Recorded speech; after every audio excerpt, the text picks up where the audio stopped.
Donald Trump has put himself in a very unfavorable position for himself. And that sounds like a weird statement, but let me explain to you what I'm talking about.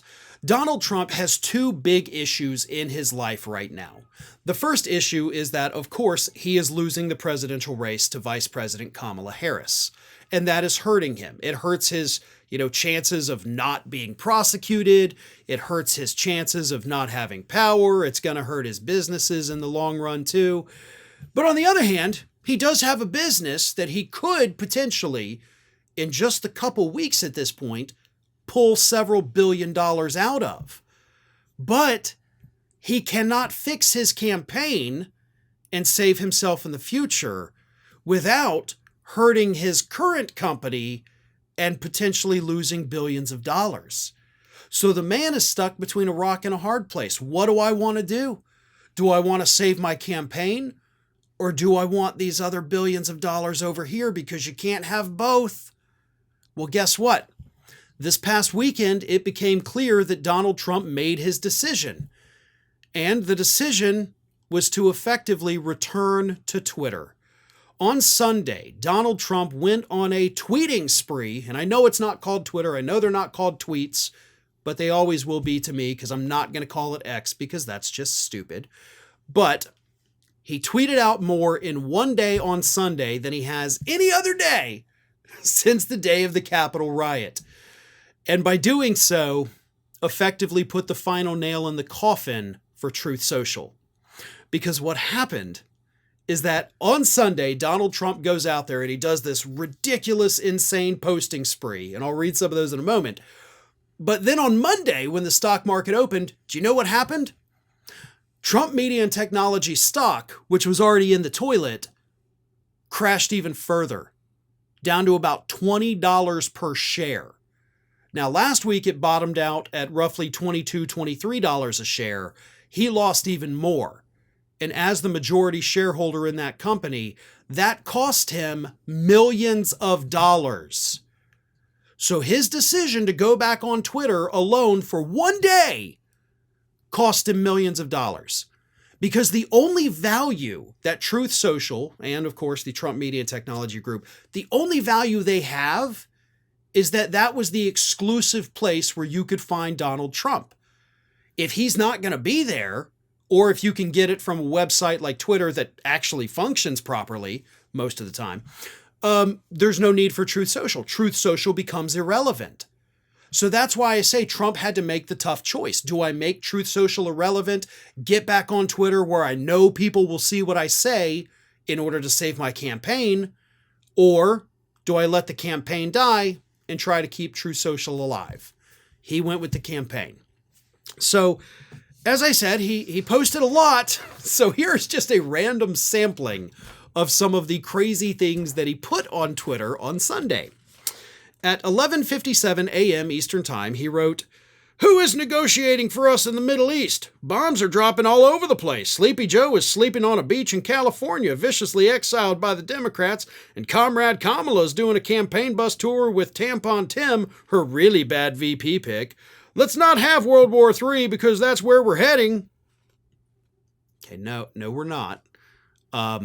Also, I think it's hilarious that you call Tim Walz a really bad VP pick when you statistically have the worst vice presidential pick of all of our lifetimes. You could not have done a worse job with your vice presidential pick, and you can't live with your own failure, so you try to make it seem like the Democrats somehow did worse, even though Tim Walz is, according to the polls, kind of universally liked across the country. Like, it's kind of hard to not like the guy. Whereas J.D. Vance can't even order donuts without looking like a complete and total moron.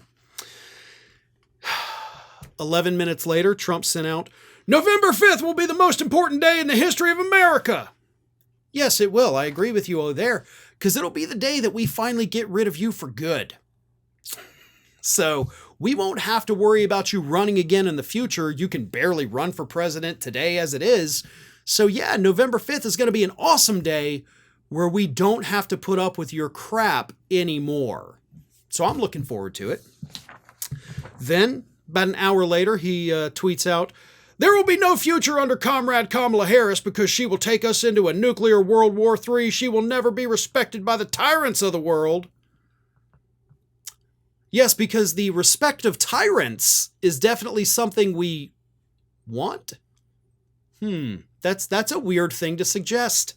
And then in the same minute, he posted another one that said, Kamala and her handlers are trying to make it sound like I am the incumbent president so that they can blame me for the failure of the past 4 years. Nope, it was their failure. It was one of the worst presidencies in history, and she is definitely the worst vice president. Okay, no. Actually, historians have already agreed that you were, in fact, the worst president of the United States ever.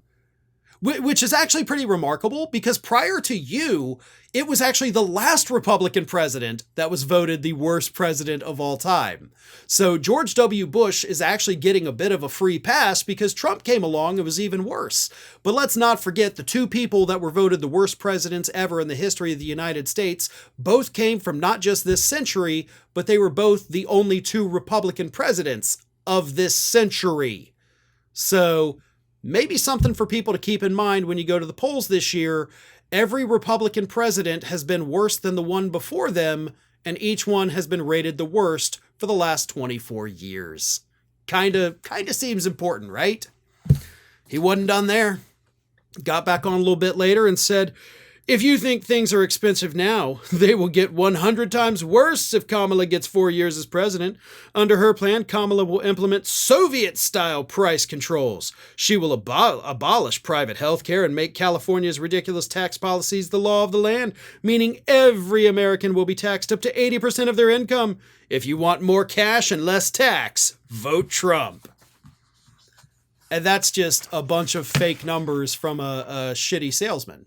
That's what he's doing. If you want more cash and less tax, come on down to Crazy Trump's campaign headquarters, right? I mean, that's what you sound like. That is what he is. He is one of those annoying little TV pitchmen throwing out little catchphrases so that your kids recite them as you're walking down the street. That's how pathetic he has become. But let's not miss the bigger picture here. Yes, those were insane posts by Donald Trump, but what he is doing is returning to Twitter because he knows that's where his audience is. He doesn't have an audience on Truth Social. Truth Social is dying, just like his campaign, and so he's having to sacrifice it. He is effectively throwing Truth Social into the proverbial volcano to sacrifice it in order to save his campaign. But it's not going to help. Because most people didn't even notice that this was happening. It just kind of slipped by. So even though he made his triumphant return to Twitter, nobody seemed to care, and it certainly isn't going to help his campaign. Hi everyone, this here is little Athena, and Athena would like to know why you haven't subscribed to Fair and Balanced yet, so please, don't let Athena down. Subscribe today.